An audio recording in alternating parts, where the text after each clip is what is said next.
ఆరోగ్యం ఎందుకు పదే పదే ఈ స్థాయిలో ఉంది?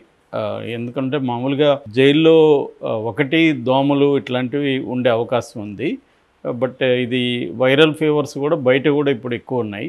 కాబట్టి జైల్లో కూడా వచ్చే అవకాశాలు ఉంటాయి ఎక్కువగా.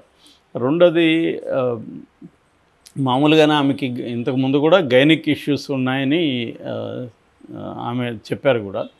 సో అలాగే మహిళలకి ఇష్యూస్ ఉంటాయి జైల్లో. ఇంకా శుభ్రత ఉండకపోవడం, తగిన విధంగా వీళ్ళు ఏదైనా ప్లాన్ చేసుకోవాలన్నా కూడా అక్కడ ఏం చేసుకోలేరు జైల్లో.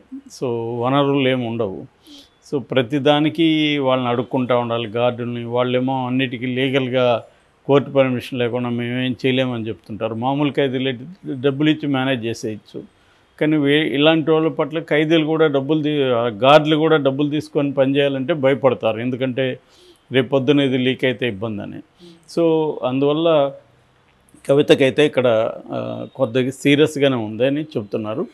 రెండవది వీళ్ళు ప్రధానంగా బెయిల్, సుప్రీంకోర్టులో బెయిల్ కోసం కూడా ఈమె ఆరోగ్యాన్ని ఎక్కువ ప్రొజెక్ట్ చేస్తున్నారా అన్న డౌట్ కూడా కొంతమంది ఎక్స్ప్రెస్ చేస్తున్నారు. ఎందుకంటే ప్రధానంగా ఈమె ఏ గ్రౌండ్స్ మీద బెయిల్ అడుగుతుందంటే ప్రధానంగా 2 కారణాలు. ఒకటి, 5.5 నెల అవుతుంది ఆమె అరెస్ట్ అయ్యి, ఇప్పటివరకు ఫైనల్ ఛార్జ్ షీట్ పెట్టలేదు. రెండోది, ఈమె రోల్ ఉన్నట్టుగా ఎటువంటి డాక్యుమెంటల్ మెటీరియల్ ఎవిడెన్స్ లేదు.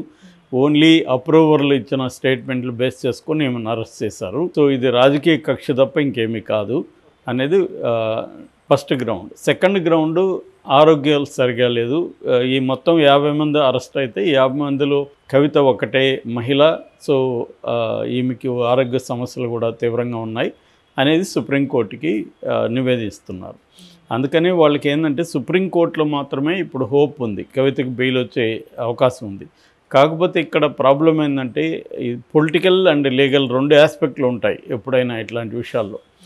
లీగల్ ఏమో సుప్రీంకోర్టు లాంటిది కూడా త్వరగా బెయిల్ ఇవ్వలేని పరిస్థితి పిఎంఎల్ఏ చట్టం ప్రకారం. నేను చాలాసార్లు చెప్తుంటా, PMLA prevention of money laundering act అనేది one of the rigorous acts అనమాట అది. సో దాంట్లో సెక్షన్ 45 ప్రకారం ట్విన్ కండిషన్స్ మీట్ అయితేనే బెయిల్ ఇవ్వాలి. ఒకటి, ముద్దాయి నిర్దోషం తను తాను నిరూపించుకోవాలి. 2, బెయిల్ ఇచ్చిన తర్వాత కూడా నేరం చేయరని కోర్టు నమ్మాలి. అందుకని కోర్టులు త్వరగా ఇట్లాంటి వాటిలో బెయిల్ ఇవ్వడం కూడా కష్టం. సో మామూలుగా మొన్ననే మనం చూసాము, మన మనీష్ సిసోడియా ఉప ముఖ్యమంత్రి, ఆయన విషయంలో సుప్రీంకోర్టు 17 నెలలు అయినాక కానీ సుప్రీంకోర్టు బెయిల్ ఇవ్వలేదు. నిజానికి 1 ఇయర్ అయినాక కూడా సుప్రీంకోర్టు ఈడీతో కొద్దిగా గట్టిగానే మాట్లాడింది. మీరు ఎప్పుడూ కంటిన్యూగా ఫైనల్ ఛార్జ్షీట్ వేయకుండా అనుబంధ ఛార్జ్షీట్లు వేస్తూ కాలం గడుపుతున్నారు, ఎంక్వైరీ ఇంకా చేయాలని, అంతకాలం ఎలా పెట్టాలి జైల్లో అని కూడా ఆర్గ్యూ చేసింది. కానీ బెయిల్ రాలేదు. ఎందుకంటే వీళ్ళు చాలా వెహిమెంట్గా అపోజ్ చేస్తారు. ఈడీ కానీ సిబిఐ కానీ చాలా స్ట్రాంగ్గా అపోజ్ చేస్తారు అనమాట. ఇంకా మేము విచారణ జరపాల్సిన చాలా అంశాలు ఉన్నాయనేది వాళ్ళు పెడతారు. ఇప్పటికే దాదాపు వీళ్ళు ఈ 2 ఏజెన్సీలు కలిసి 50-60 వేల పేజీల డాక్యుమెంట్స్ని కోర్టుకి సబ్మిట్ చేసిన సందర్భం ఉంది.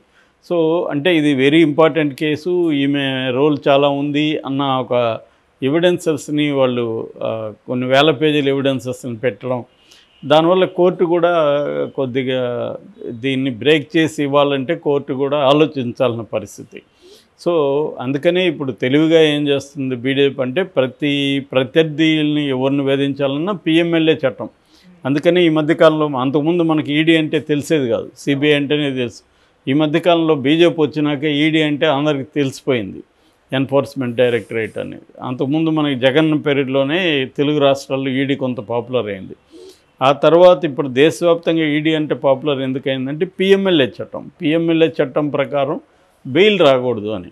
మామూలుగా తెలుసు వీళ్ళకి, పిఎంఎల్ఏ చట్టం ప్రకారం పెట్టిన కేసుల్లో 1%, 2% కూడా కన్విక్షన్ రేట్ లేదు. కానీ ఇండియాలో ఏంటంటే ప్రాసెస్ ఇస్ ద పనిష్మెంటు. ఈ వాళ్ళ కన్విక్షన్ పడకపోయినా వాళ్ళని వేధించవచ్చు, జైళ్ళల్లో ఎక్కువ కాలం పెట్టడం ద్వారా వాళ్ళని వేధించవచ్చు. ఇప్పుడు కవితని పెట్టడం వల్ల కేసీఆర్ని ఖచ్చితంగా వేధించినట్టే కదా, కేసీఆర్ని బాగా ఇబ్బంది పెట్టినట్టే. ఇప్పుడు కేసీఆర్కి ఏముంది, ఒక పక్క తన కన్న కూతురు 5.5 నెలలుగా జైల్లో ఉంటే ఆమెను తీసుకురాలేకపోయినాం. రెండోది అసలు అరెస్ట్ కానికుండా ముందే ఆయన ఎందుకు జాగ్రత్తలు తీసుకోలేదు? ఇంత తెలివైన వ్యక్తి, ఇంత స్ట్రాటజీలు చేసే వ్యక్తి అసలు అరెస్ట్ కాకుండా ఎందుకు ప్రివెంట్ చేయలేకపోయాడు? దీన్ని ఎందుకు కనిపెట్టలేకపోయాడు?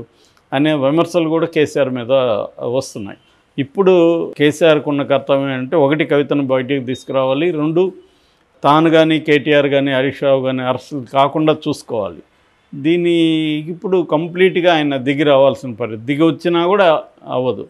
సో అదేదంటారు, ఒక్కొక్కసారి కొన్ని స్ట్రాటజిక్ తప్పుల వల్ల ఏమవుతుందంటే పాయింట్ ఆఫ్ నో రిటర్న్ అంటాం. అంటే వెనక్కి రాలేని ఒక పాయింట్లోకి వెళ్ళిపోతే ఇట్లాంటి ఇబ్బందులు రాజకీయాల్లో ఉంటాయి. అది ఒక్కొక్కసారి మన స్వీయ తప్పుల వల్ల జరుగుతాయి, ఒక్కొక్కసారి ఆబ్జెక్టివ్ కండిషన్స్ మన కంట్రోల్లో లేకుండా అవి చేంజ్ అయిపోయినప్పుడు కూడా ఇలాంటివి జరుగుతాయి. కేసీఆర్కి 2 రకాల జరిగాయి. ఒకటేమో ఆయన చేసిన తప్పులు, అంటే మోడీకి యాంటీగా విపరీతంగా రెచ్చిపోయి ఇది చేయడం.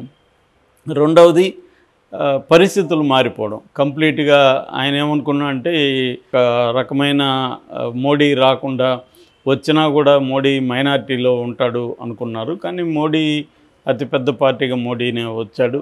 సో ఆయనకి సంకీర్ణ ప్రభుత్వం అయినా కూడా ఇబ్బంది లేదు. ఎందుకంటే చంద్రబాబు ఏ రకంగా కూడా మోడీని ఎదిరించే పరిస్థితి కానీ మోడీకి డిక్టేట్ చేసే పరిస్థితి చంద్రబాబు దగ్గర లేదనేది ఈ 2 నెలల్లో తేలిపోయింది. అట్లాగే నితీష్ కూడా గట్టిగా మాట్లాడే పరిస్థితి లేదు. ఎందుకంటే నితీష్కి మోడీ అవసరం. నెక్స్ట్ 2025 ఎలక్షన్ ఉంది అక్కడ, స్టేట్ ఎలక్షన్లో.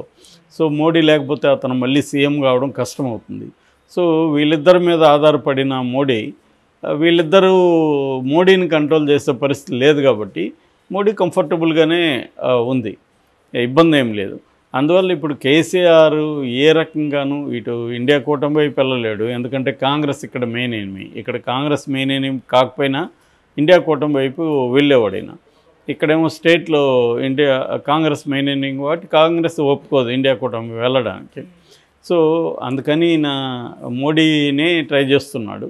మోడీ ఏమో ఇంకా గ్రీన్ సిగ్నల్ ఇచ్చినట్టుగా కనిపించట్లేదు. ఒకటేంటంటే మోడీకి ఉన్న ప్రాబ్లం, కవితను ఇప్పుడు బయటికి తీసుకొస్తే కేజ్రీవాల్ కూడా బయటకు వచ్చేసే ప్రమాదం ఉంది. కాబట్టి కేజ్రీవాల్ ఢిల్లీ ఎన్నికల వరకు కేజ్రీవాల్ని జైల్లో ఉంచాలనేది మోడీకి ఉన్న టార్గెట్. సో సీరియస్ కావడం గతంలో కూడా మనం చూసాం. గతంలో ఆమెకి సివియర్ ఫీవర్ రావడం, ఇతర ఇష్యూస్ రావడంతో ఆమెను దీనదయాళ్ హాస్పిటల్కి తీసుకెళ్లారు. తర్వాత ఎయిమ్స్కి కూడా ఆమెని చూపించారు.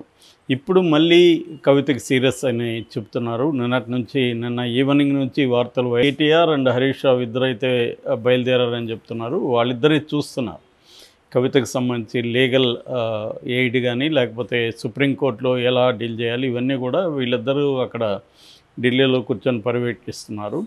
సో ఇప్పుడు ప్రజెంట్ ఆమెకి ప్రాబ్లం ఏంటంటే గైనిక్ ఇష్యూస్ ఉన్నాయి, అట్లాగే ఫీవరు, తర్వాత బాడీ పెయిన్స్ ఇవన్నీ కూడా ఉన్నాయి. ఆల్రెడీ ఆమె వెయిట్ లాస్ ఎక్కువ 11 కేజీలు తగ్గిపోయిందని చెప్పారు. సో దీనివల్ల ఆమెకి సివియర్ ప్రాబ్లం. మామూలుగా అయితే తిహార్, నేను చాలాసార్లు చెప్పాను, తిహార్ జైలు పెద్దది, ఏషియాలోనే అది అతిపెద్ద జైలు. అందులో 9 జైల్స్ ఉంటాయి టోటల్గా. ఇందులో 6 నెంబర్ జైలు మహిళా జైలు. మామూలుగా తిహార్ జైల్లోనే హాస్పిటల్ ఫెసిలిటీ కూడా ఉంటుంది మామూలుగా. సో అక్కడ కాదని బయటికి తీసుకెళ్లారంటే వీళ్ళు సెలబ్రిటీ ఖైదీలు కాబట్టి ఈమె కానీ లేకపోతే కేజ్రీవాల్ కానీ ఇలాంటి వాళ్ళని పెద్ద ఎయిమ్స్ లాంటి హాస్పిటల్కి తీసుకెళ్తారు. ఎందుకంటే కోర్టు పర్యవేక్షణలో వీళ్ళు ఉన్నారు కాబట్టి. పైగా ఈమె బెయిల్ పిటిషన్ సుప్రీంకోర్టులో ఉంది. గతంలో కూడా హెల్త్ ఇష్యూస్ ఉన్నప్పుడు కేజ్రీవాల్కి కూడా ఎయిమ్స్ పర్యవేక్షణలో వైద్యం అందించమని సుప్రీంకోర్టు చెప్పింది. ఎందుకంటే వీళ్ళు పొలిటికలీ ఇంపార్టెంట్ పర్సన్స్ కాబట్టి.